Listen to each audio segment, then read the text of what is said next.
Today we're gonna make macaroni mikima, the Greek version of pasta and meat sauce. A big crowd pleaser in my house. I'm Nikki and this is Nikki's Modern Mediterranean.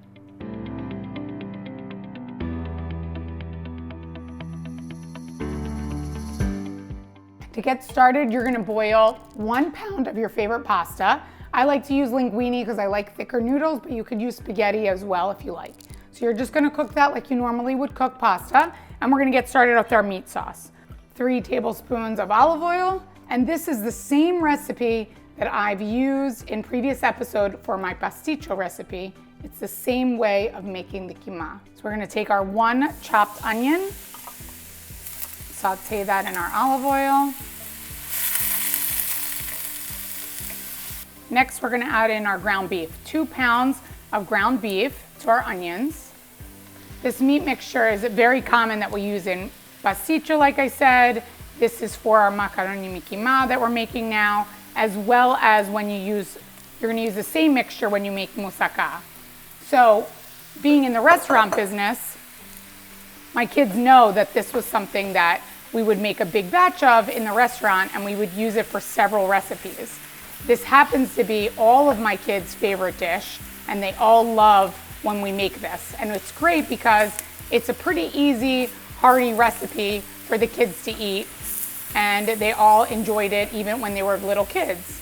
So when Nicholas was about 5 years old, we went to Greece, and he said that he was gonna do a macaroni mikima challenge. He was gonna order it at every restaurant that we went to in Greece, and he was gonna rate which restaurant had the best one.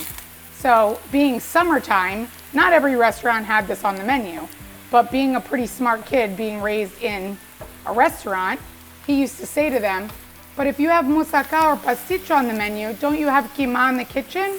Which is true, they do.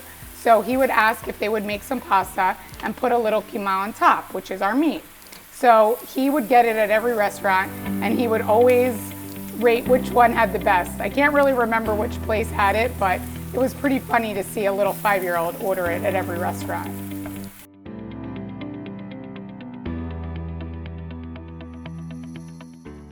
Now that our meat is completely cooked, we're gonna add in our spices. We're gonna do 1/2 teaspoon pepper, 1 tablespoon of salt, 1/4 teaspoon of nutmeg, and 2 cinnamon sticks. And we're gonna saute that again. Next, we're gonna move our meat to the one side. And we're gonna flambe cognac or brandy, whatever you have, a shot of that.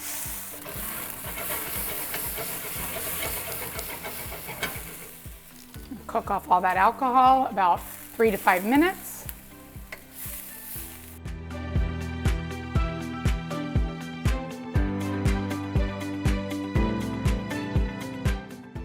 Next, we're gonna do 6 ounces of tomato paste. Just dilute that into there.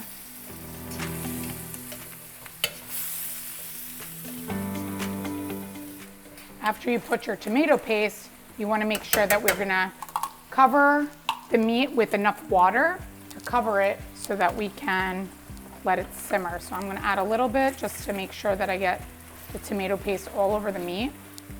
So we have enough water here to cover our meat. And we're gonna cover this and put it on low to simmer for about 45 minutes.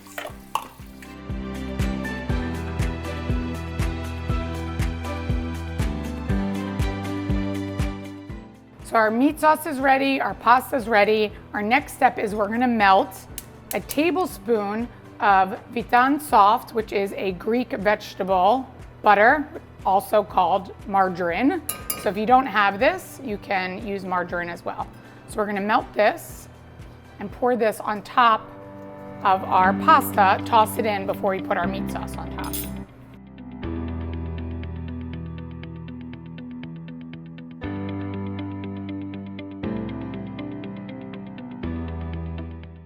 So we have our melted margarine here, Greek vegetable margarine. I'm pouring this on top of our pasta, and I'm gonna toss this in. It's gonna give it extra flavor before we add our meat on top. This is such a great hearty winter dish that you can make for the whole family. So once we have that tossed in, next we're gonna take our delicious meat sauce here. And I'm gonna pile this meat sauce right in the middle. Smells so good.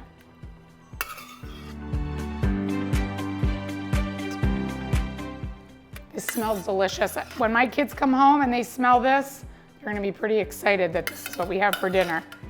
This is a crowd pleaser in my house. And next we're gonna add our cheese. So for this, we're gonna use a Greek cheese called Mytritha, which is sheep and goat milk based cheese, hard, a little salty, and a little bit, it's a little dry, but it gives such a great flavor to this. So we're gonna add that right on top of this. Look at that, it's gonna melt right in. So usually I'll sprinkle this on top, just like this, and then I'll serve the rest of this on my family's dinner table. This dish is all ready. For the full recipe, visit nikkigleckis.com, and don't forget to like and subscribe to my channel.